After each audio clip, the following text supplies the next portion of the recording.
Heading लिख लिए हैं, सेलों का संयोजन। तो हम लोग अब तक देखिए इस लेसन में सरल परिपथ में हम लोग वैद्युत सेल पढ़े हैं और वैद्युत सेल का जो वैद्युत वाहक बल होता है उसको पढ़ लिए हैं। उसके बाद सेलों का आंतरिक प्रतिरोध पढ़े हैं ना। उसके बाद हम लोग पढ़े हैं ई भी और आर में संबंध। ई मतलब कि वैद्युत वाहक बल, भी मतलब टर्मिनल विभवांतर, आर मतलब आंतरिक प्रतिरोध। तो ई भी और आर में संबंध पढ़ लिए हैं। अब हम लोगों को पढ़ना है सेलों का संयोजन। अब देखिए सेलों का संयोजन क्यों करना पड़ता है। आप जानते हैं कि जब हमको ज़्यादा वोल्टेज या ज़्यादा धारा की आवश्यकता होता है तो एक सेल से अधिक सेल को मिला लेते हैं। संयोजन कब करना पड़ता है, जब हमको ज़्यादा चीज़ की आवश्यकता होती है तब ना उसको जोड़ेंगे। तो सेल से अगर हमको धारा ज़्यादा प्राप्त करना हो, चाहे विभव ज़्यादा प्राप्त करना हो, तो क्या करते हैं, सेलों को जोड़ लेते हैं, सेलों का संयोजन कर लेते हैं। इसके पहले हम लोग दो प्रकार का संयोजन ऑलरेडी पढ़ चुके हैं। एक पढ़े हैं संधारित्रों का संयोजन और दूसरा पढ़े थे प्रतिरोधों का संयोजन। तो सी डबल एल होगा, वो जो भी हो इसका सी डबल एल होगा। अब बायो वाले ने बताएंगे, वो भी वही होता है। अर्थ दोनों के अलग अलग है। ये सेल है, ये वो सेल है जिससे शरीर का निर्माण नहीं होता है। ये रासायनिक ऊर्जा को विद्युत ऊर्जा में बदलता है, ये ध्यान देंगे। हाँ, तो जब हम सेलों को जोड़ते हैं तो जिस तरह संधारित्रों को जोड़े थे दो तरह से, एक श्रेणी क्रम और एक समांतर क्रम। फिर से हम लोग प्रतिरोधों को जोड़े थे दो प्रकार से, श्रेणी क्रम और समांतर क्रम। ठीक उसी प्रकार हम सेलों का भी संयोजन करेंगे तो यह भी कितने प्रकार से होगा, दो प्रकार से होगा, श्रेणी क्रम और समांतर क्रम। तो सेलों का संयोजन कितने प्रकार से करते हैं, दो प्रकार से, श्रेणी क्रम और समांतर क्रम। हम पहले पढ़ेंगे श्रेणी क्रम। तो सेलों का संयोजन हम कौन सा क्रम पढ़ रहे हैं, श्रेणी क्रम। और हम श्रेणी क्रम में संयोजन करके तब देखते हैं कि हम लोगों का जो विद्युत वाहक बल है वो बढ़ रहा है कि घट रहा है, सेल का आंतरिक प्रतिरोध बढ़ रहा है कि घट रहा है, धारा बढ़ रहा है कि घट रहा है। तो सारा चीज़ें हम लोग इस पर डिस्कस करेंगे। तो श्रेणी क्रम संयोजन, हमारा जो पहला संयोजन है वो कौन है, श्रेणी क्रम संयोजन। और बिल्कुल ध्यान से देखेंगे, एकदम यहीं पर याद हो जाना चाहिए। मेन कंसेप्ट को समझना है जो कि 3 से 4 लाइन में हम लोग का हो जाएगा। बाकी तो सब लिखने वाला देख देख के लिखते रहना है। तो सेलों के संयोजन में हम लोग पढ़ रहे हैं श्रेणी क्रम संयोजन। अब देखिए सबसे पहले हम लोग ये सीख लेते हैं कि सेलों को जोड़ेंगे कैसे श्रेणी क्रम में। तो आप जानते हैं कि सेल में एक पॉजिटिव टर्मिनल होता है और एक निगेटिव टर्मिनल होता है, दो होता है ना, एक प्लस और एक माइनस। तो मान लीजिए कि हम 3 सेल ले रहे हैं, चूंकि हम लोग संधारित्र का भी सूत्र निकाले तो 3 ही लिए थे, प्रतिरोध जोड़े थे तो 3 ही लिए थे, बाद में भले n के लिए निकाल लेंगे, लेकिन फिलहाल हम कितना सेल लेते हैं, 3 सेल लेते हैं और तीनों सेलों को समांतर क्रम में जोड़ रहे हैं। तो 3 से, हाँ श्रेणी क्रम, श्रेणी, तुम लोग समझ रहे हो ना, श्रेणी क्रम, श्रेणी क्रम थोड़ा सा फिसल जाता है। तो ये आपका हो गया, एक सेल हो गया। तो एक सेल का इधर वाला प्लस इधर वाला माइनस, और ध्यान देना ये आंतरिक प्रतिरोध है सेल का, जो सेल के साथ ही लिया जाएगा। और इसको हम थोड़ा सा बंद कर देते हैं। एक सेल हम लोग का हो गया ना, यह सेल का पहला टर्मिनल, यह सेल का दूसरा टर्मिनल। अब इसी के जैसा एक और सेल होगा। तो जब सेलों को हम श्रेणी क्रम में जोड़ते हैं ना, तो पहले सेल का जो माइनस वाला टर्मिनल होता है उसको दूसरे सेल के प्लस वाले से जोड़ते हैं। पहले सेल का माइनस वाला टर्मिनल दूसरे सेल के प्लस वाले से जोड़ते हैं। तो एक हम यहाँ पर प्लस वाला टर्मिनल ले लिए और इसमें इसका आंतरिक प्रतिरोध दिखा दिया गया। ठीक है, समझ में आ रहा है यह?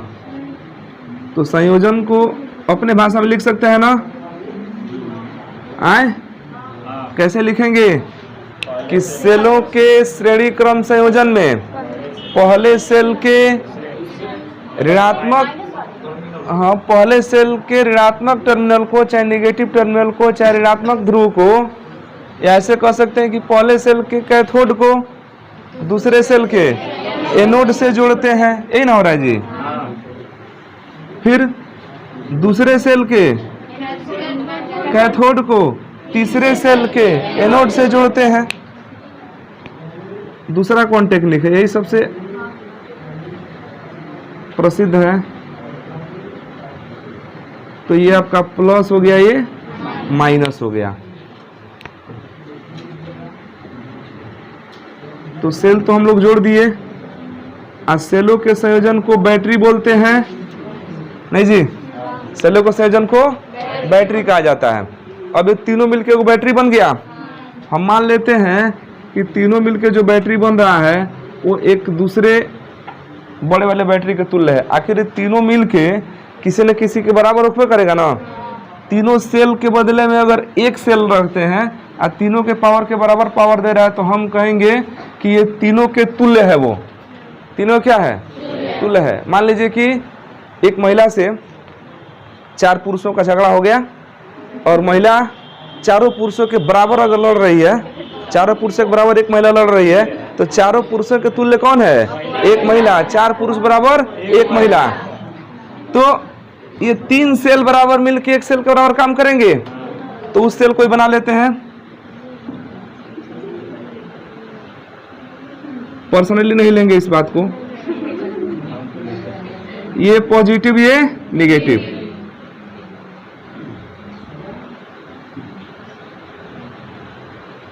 हो गया।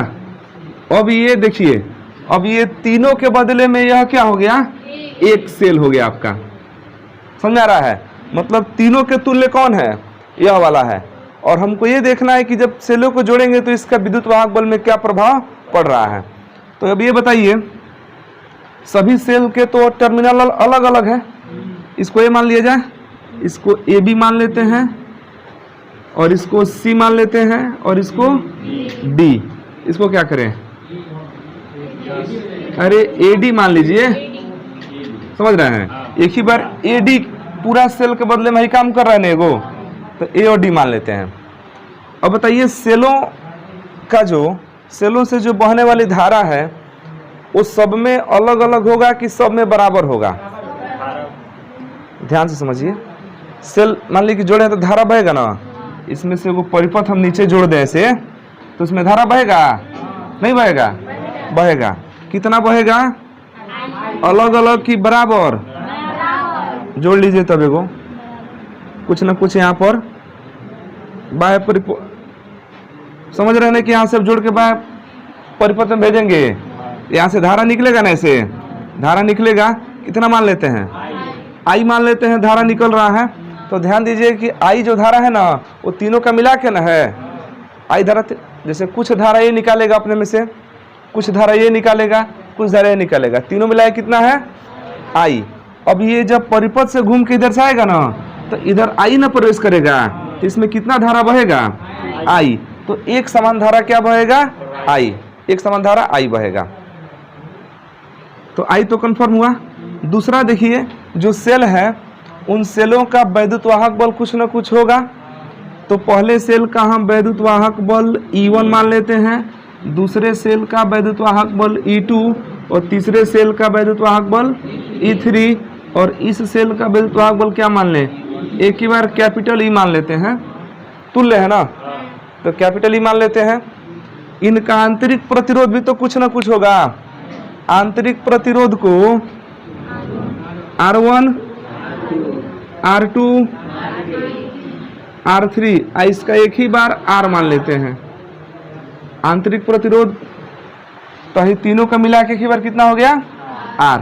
अच्छा, इनका विभव भी कुछ ना कुछ होगा, सेल का विभव कुछ ना कुछ होगा ना। अब ये बताइए कि क्या सभी सेलों पर विभव बराबर होगा, नहीं बराबर होगा। यहाँ पर विभव कुछ अलग होगा, क्योंकि सभी सेल एक ही बिंदु पर थोड़ी जुड़े हैं। जब सभी सेल एक बिंदु पर जुड़ेंगे तब ना विभव बराबर होगा। फिलहाल यहाँ का विभव अलग हो सकता है, यहाँ का अलग हो सकता है, यहाँ का क्या हो सकता है, अलग। सबका मिला के भले इसके बराबर होगा, अलग बात है, समझ रहे हैं। लेकिन अभी तो इनका तीनों का क्या होगा, अलग अलग। तो हम क्या मान लेते हैं, पहले का विभव V1 मान लें। पहले कितना मान लेते हैं, तो जो V1 होगा देखिएगा वो भी ए बी के बीच में ना होगा, तो सीधे भी ए बी तब नहीं मान लेंगे। भी ए बी कहाँ से कहाँ तक का, ए और बी तक का विभव कितना मान लेते हैं, नाम भी क्लियर रहेगा हम लोग का। यहाँ इसके आगे वाला बताइए तब, भी बी सी, ठीक है, भी बी सी, और उसके बाद भी सी डी, समझ रहे हैं। और उसका फाइनल क्या मान लें, आए भी ए डी नहीं कह सकते हैं, आए ठीक है मान सकते हैं भी, कोई दिक्कत नहीं है, लेकिन भी या भी ए डी बात एक ही ना है। तो हम लोग एक सूत्र पढ़े हैं, ई भी और आर में संबंध पढ़े हैं ना, ई भी और आर में संबंध। तो ये संबंध पहले सेल के लिए लिखा जाए, पहले सेल के लिए तो यहाँ पर लिख रहे हैं, चूंकि सूत्र पर लिख देते हैं एक बार।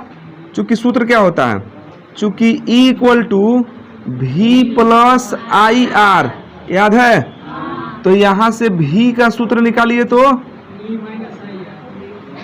ई माइनस आई आर। अब तुम लोग सोच रहे हो कि भी क्यों निकाल रहे हैं, भी इसलिए निकाल रहे हैं कि भी हर पॉइंट पर देख रहा है अलग अलग है, इसीलिए सबका भी क्या कर रहे हैं अलग अलग हम निकाल रहे हैं। तो ई इक्वल टू भी प्लस आई आर होता है, भी निकालेंगे तो आई आर चलेगा इधर, तो ई माइनस क्या हो जाएगा आई आर। अब इसलिए अब लिखेंगे यहाँ पर पहले नहीं, पहले प्रतिरोध नहीं, पहले सेल के लिए, पहले सेल के लिए बताइए, पहले सेल के लिए कितना होगा, पहले सेल के लिए भी ए बी होगा ना, भी ए बी बराबर ई वन, नहीं जी E one minus I R one, क्योंकि हम तो यह मान रहे हैं कि पूरा परिपथ में धारा कितना बह रहा है आई, तो ये भी ए बी ये पहले के लिए है। अच्छा भी ए बी क्या है, ए और बी के बीच का विभवांतर है, तो विभव में अंतर कैसे निकालते हैं, भी ए माइनस भी बी, अच्छा भी बी माइनस भी ए, अंतर ही नहीं निकालना है, तो हम इसके बदले में क्या लिख सकते हैं, हम लिख सकते हैं भी ए माइनस भी B equal to E one minus I R one, समीकरण 1। ये पहले सेल के लिए हुआ, तो पहले सेल के लिए टर्मिनल ए है और बी है, तो जो भी ए बी है वो भी ए माइनस भी बी के बराबर है। उस हिसाब से जब हम बी सी का निकालेंगे तो भी बी सी तो भी बी माइनस भी सी के बराबर होगा। समझ रहे हैं ना कि भी ए बी क्यों इसके जैसा लिखे हैं। ऐसा जब हम विभव नाम का लेसन शुरू किए थे ना, तो वहाँ लिखे थे कि दो बिंदुओं के बीच को के विभव के अंतर को क्या बोलते हैं, विभवांतर। तो इसी जैसा दूसरे सेल के लिए हो सकता है ना जी, यहाँ लिखे हैं दिखाई दे रहा है, एक लाइन बस लिखेंगे यहाँ पर, दूसरे सेल के लिए। तो दूसरे सेल के लिए भाई डायरेक्ट लिख दें, भी बी माइनस बराबर E two minus I R two, समीकरण 2। तीसरे सेल के लिए, तीसरे सेल के लिए क्या, भी सी माइनस भी डी, भी C minus equal to minus I R 3, समीकरण 3 हो गया। ये तो हुआ इनके लिए। एक बार इस तुल्य सेल के लिए निकाला जाए, सेम सिचुएशन किसके लिए, तुल्य सेल के लिए। तो लिखेंगे तुल्य, तुल्य सेल के लिए, तुल्य सेल के लिए, तुल्य सेल के लिए भी ए डी लिख दें, भी ए डी, आईसी को मन करे तो लिख दीजिए भी ए डी लिखिए या भी लिखिए, बात एक ही है। किसके बराबर होगा, ई। अच्छा जो है इस सेल का जो वैद्युतवाहक बल ई है, इन सबके बराबर ना है वह, तो E minus I R, E minus, जबकि ई जो है तुल्य वैद्युतवाहक बल है, ध्यान देना, और जो आर है वो क्या है, तुल्य आंतरिक प्रतिरोध है। कोई समस्या नहीं ना है। भी ए डी देखिए, इन सब का तुल्य विभव VAD, इन सब का तुल्य वैद्युत वाहक बल E और इन सब का तुल्य आंतरिक प्रतिरोध R है। तो इसको समीकरण बना देते हैं 4। अभी जितना लिखे इतना समझ में आया कि नहीं आया? आया ना? तो इसको पहले लिख लिया जाए, फिर आगे बढ़ते हैं।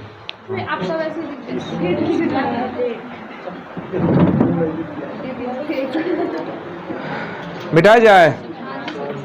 अच्छा, इस तरह से लिखे हैं VAB VBC, ठीक है, अच्छा समझ में आएगा उस तरह से।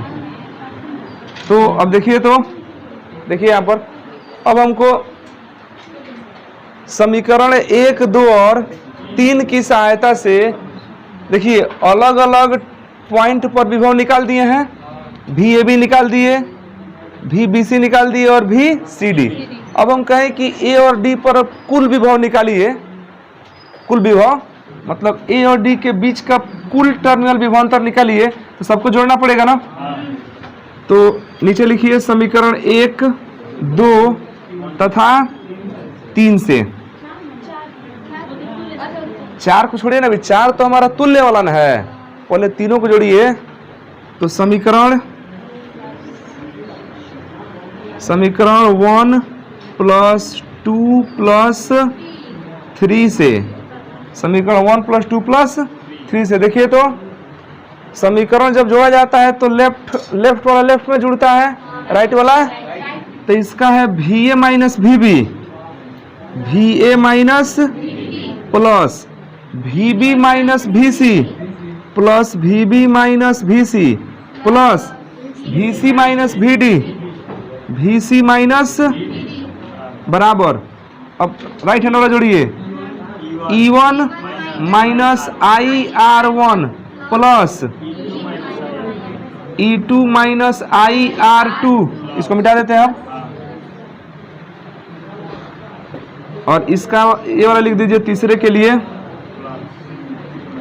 प्लस ये ना तीसरा का है जी, E3 - IR3, E3 - IR3। अब देखिए VB से VB कट गया, VC से VC कट गया, मिला VA - VD, VA - VD जो कि हम यहाँ पर तुल्य के बराबर दिख रहा है हम लोग का।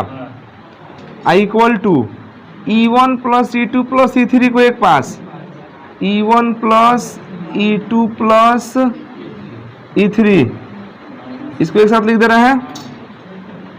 अब तब देखिए माइनस IR1 फिर माइनस IR2 फिर माइनस IR3, इनको एक पास लिख दें, इसको मिटा दे रहे हैं। तो उसमें I को कॉमन कर दे रहे हैं ना माइनस, क्यों जी?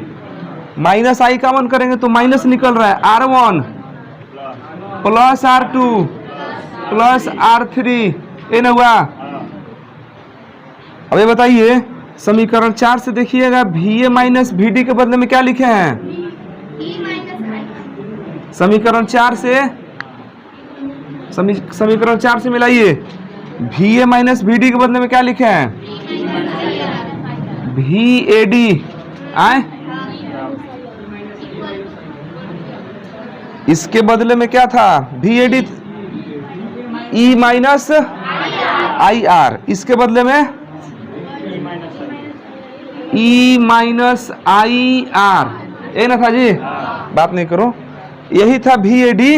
अरे यही VAD है। समीकरण 4 से VAD बराबर लिखा गया E - तो समीकरण 4 से इसके बदले में ना E - IR लिख दिया गया। अब बराबर आगे E1 + E2 + E3 minus I R1 + R2 + R3। अब देखिएगा दोनों तरफ तुलना कीजिएगा, जो E है वो तुल्य विद्युत वाहक बल है, E क्या है? तुल्य विद्युत वाहक बल, और R क्या है? तुल्य आंतरिक प्रतिरोध। तो लिखेंगे तुलना करने पर,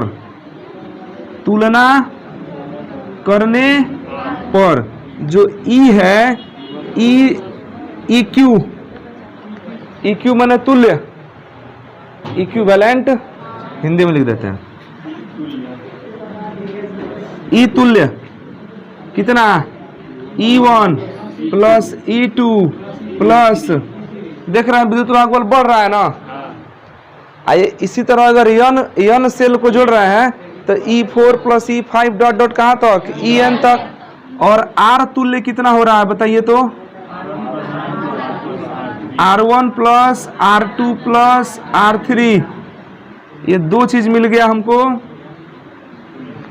तुल्य। मतलब कि समांतर श्रेणी क्रम में अगर सेलों को जोड़ेंगे तो जो तुल्य जो सेल का वैद्युत वाहक बल होगा वो अलग अलग सेलों के योगफल का क्या होगा, बराबर होगा।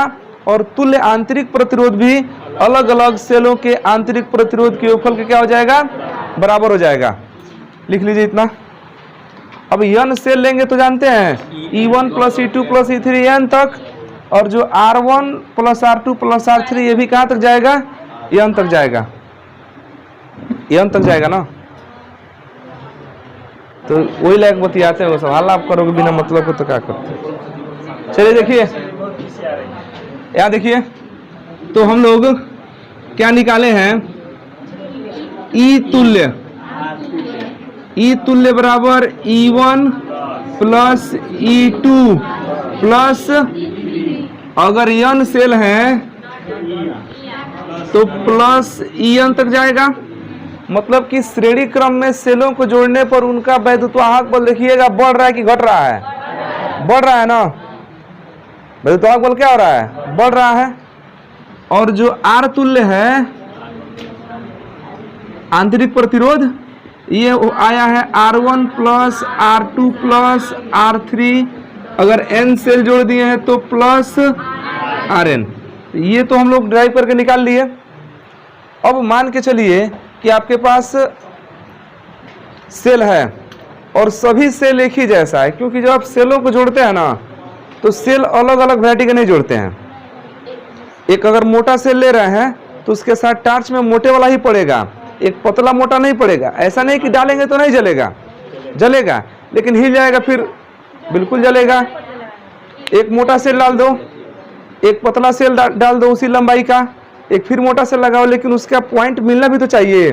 जहाँ टार्च हिला सेल अंदर वाला गिर जाएगा, जलना बंद हो जाएगा। ऐसा नहीं कि नहीं जलेगा, जलेगा, लेकिन संयोजन करना कौन बेहतर होता है, पतला वाला सेल पतले वाले सेल के साथ, मोटा वाला सेल मोटे वाले सेल के साथ। इसलिए बुक में दे रहा है कि सेलों का जो संयोजन किया गया है ना, तो सभी सेलों को एक जैसा रखा गया है। मतलब सभी सेलों का वैद्युत वाहक बल क्या है, बराबर है। समझ रहे हैं, सभी सेलों का वैद्युत वाहक बल क्या है। अब रिमोट में दो बैटरी पड़ता है ना, छोटा छोटा दो सेल, तो दोनों दो तरह का होता है, एक ही तरह का ना होता है। उसी तरह हम भी सेलों का संयोजन करते हैं तो कैसे सेल होंगे, एक तरह के होंगे। तो अब यहाँ पर हम ये मान लेते हैं ना, देखिए तो बात नहीं कीजिए, अब उल्टा सीधा कुछ कहेंगे तो फट सुन जाओगे। राई वाला बतिया पता नहीं कहाँ नहीं सुनते हो तुम लोग। तो हमारे पास ऐसे कितने सेल हैं,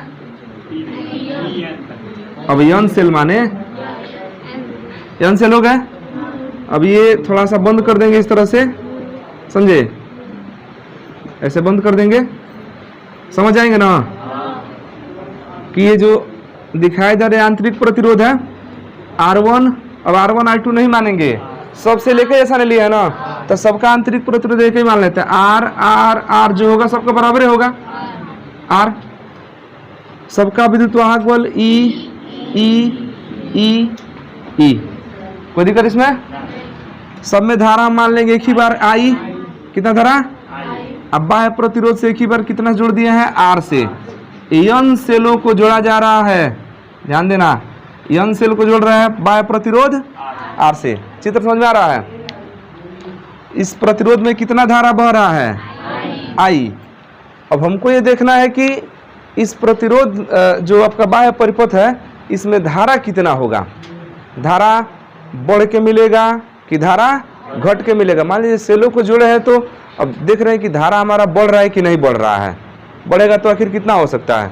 तो इसके लिए ये बताइए, जब n सेलों को एक में जोड़े हैं तो यहाँ पर लिख सकते हैं कि माना n सेलों को, n एक ही प्रकार के सेलों को श्रेणी क्रम में जोड़ा जाता है, जिनमें प्रत्येक का विद्युत वाहक बल E तथा आंतरिक प्रतिरोध R है। तो बताइए सेलों की संख्या कितनी है? सेलों की संख्या, सेलों की संख्या तो n लिए हैं। अब सवाल में अगर 5 सेल देता है तो n के बदले में 5 रखेंगे, 6 देता है तो n के बदले में 6, सूत्र बनाएंगे n के लिए, तो सेलों की संख्या n। अब बताइए तो सेलों का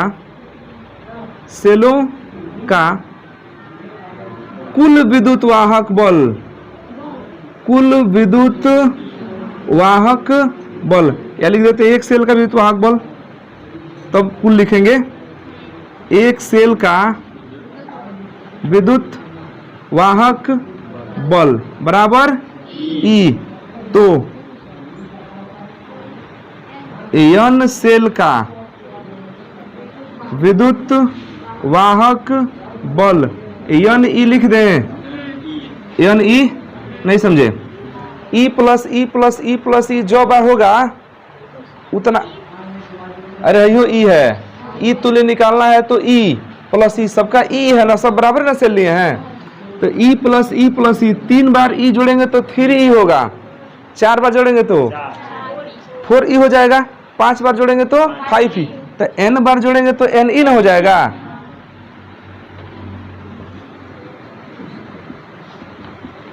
एक सेल का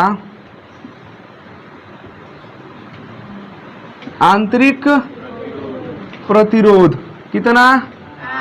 स्मॉल r, तो n सेल न है तो r plus r plus r plus r, अब मान लीजिए कि जो बार r जोड़ेंगे उतना r होगा, तो n बार r जोड़ेंगे तो n r होगा, तो लिखेंगे n सेल का कुल आंतरिक प्रतिरोध या तुल्य आंतरिक प्रतिरोध, कुल आंतरिक प्रतिरोध बता दीजिए कितना है? NR होगा, और इनको जोड़े हैं बाह्य प्रतिरोध से, ध्यान दीजिए बाह्य परिपथ भी तो है, तब बाह्य परिपथ का प्रतिरोध, बाह्य परिपथ का प्रतिरोध बराबर, तो कुल प्रतिरोध कितना हुआ? कुल प्रतिरोध कैपिटल R प्लस NR, नहीं जी, बाहर का R है और सेलों का NR है, तो कुल प्रतिरोध हो गया। अच्छा देखिए, कुल विद्युत वाहक बल निकालिए दिए हैं, कुल प्रतिरोध हो ही गया है, तो अब लिखेंगे कि यदि सेलों से कहां पर बाह्य, ये ना बाह्य परिपथ है, बाह्य परिपथ में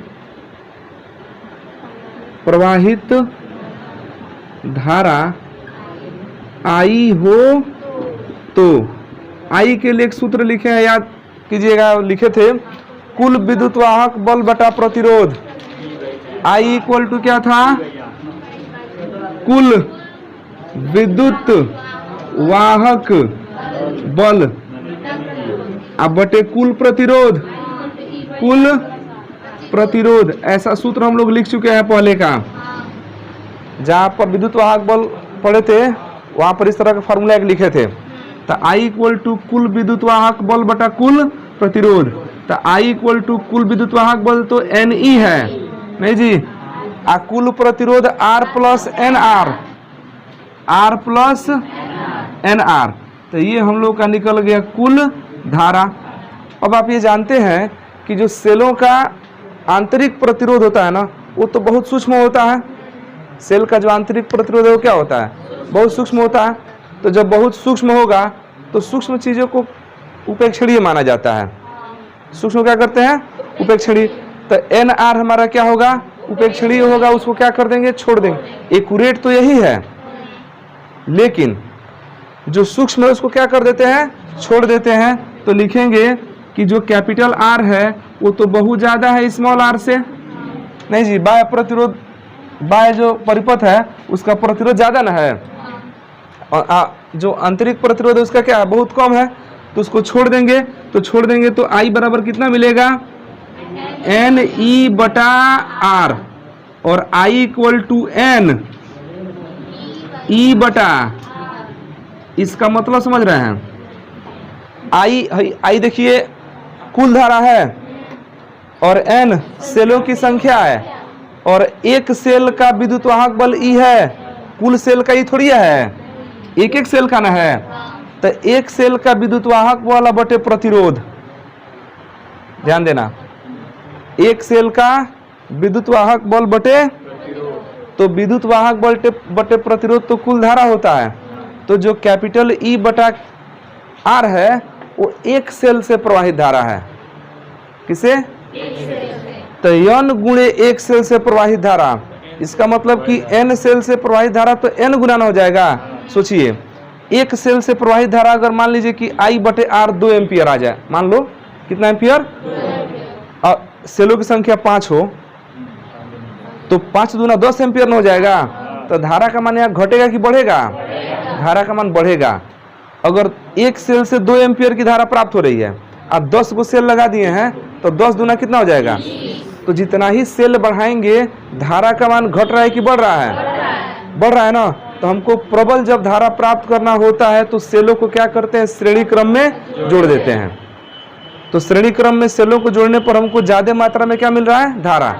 अब एक समान वैद्युत वाहक बल देखिए, एक समान वैद्युत वाहक बल और एक समान आंतरिक प्रतिरोध वाले को के सेलों को जितनी संख्या में सेल को जोड़ेंगे हमको धारा उतने गुना में प्राप्त होगा। n सेल में जोड़ रहे हैं n गुना, 5 सेल में जोड़ रहे हैं तो एक सेल का 5 गुना न मिलेगा, 6 सेल में जोड़ेंगे तो 6 गुना।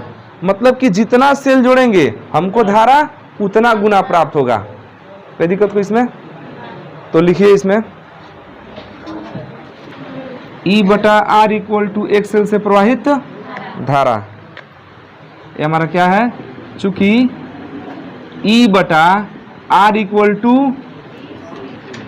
एक सेल से प्रवाहित धारा, एक सेल से प्रवाहित धारा, तो उस हिसाब से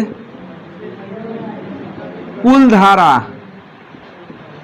I इक्वल टू, यही देखिए I हमारा कुल धारा है ना, तो कुल धारा I इक्वल टू n गुणे एक सेल से प्रवाहित धारा। इसका मतलब समझ रहे हैं क्या हुआ? इसका मतलब कि जो कुल धारा होगा, कुल धारा I वह एक जितना सेल जोड़ रहेंगे ना उतना गुना मिलेगा। 5 से जोड़ेंगे 5 गुना, 6 से जोड़ेंगे 6 गुना, जितना सेल जोड़ेंगे उतना गुना धारा मिल जाएगा। हाँ, इसको लिख लीजिए। और कल हम लोग पढ़ेंगे समांतर क्रम संयोजन।